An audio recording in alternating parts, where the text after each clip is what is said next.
Hi friends, welcome to smart வீட்டு சமையல். நான் வந்து இன்றைக்கி லஞ்சு வந்து மோர் குழம்பு தான் செஞ்சேன். ஸோ 2 ஸ்பூன் ஆயில் போட்டுட்டு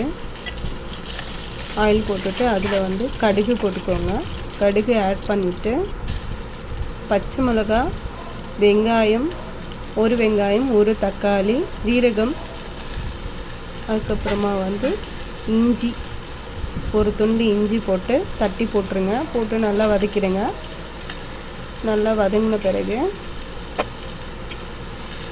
கல்லுப்பு கொஞ்சமாக ஆட் பண்ணிக்கோங்க. அதுக்கப்புறம் பெருங்காயம் ஆட் பண்ணிக்கோங்க. 1/4 ஸ்பூன் மஞ்சள் தூள் ஆட் பண்ணிக்கோங்க. எல்லாத்தையும் ஆட் பண்ணிவிட்டு கருவேப்பிலை ஆட் பண்ணிக்கோங்க. எல்லாத்தையும் ஆட் பண்ணி நல்லா வதக்கிடுங்க. வதங்கின பிறகு தண்ணியை 1 கிளாஸ் ஆட் பண்ணிக்கோங்க.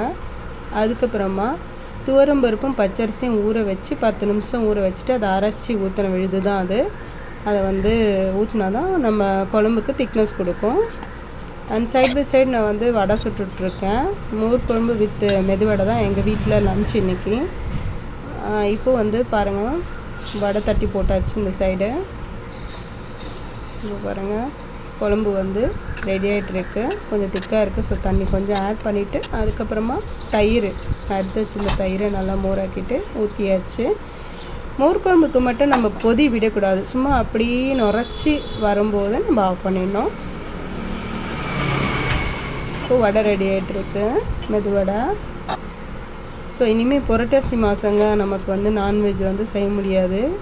லைனாக புரட்டாசி கார்த்திகைன்னு வந்துட்டுருக்கோம். ஸோ நமக்கு ஃபுல்லாக வெஜிடேரியன் தான் இனிமேல் நமக்கு வீட்டில்.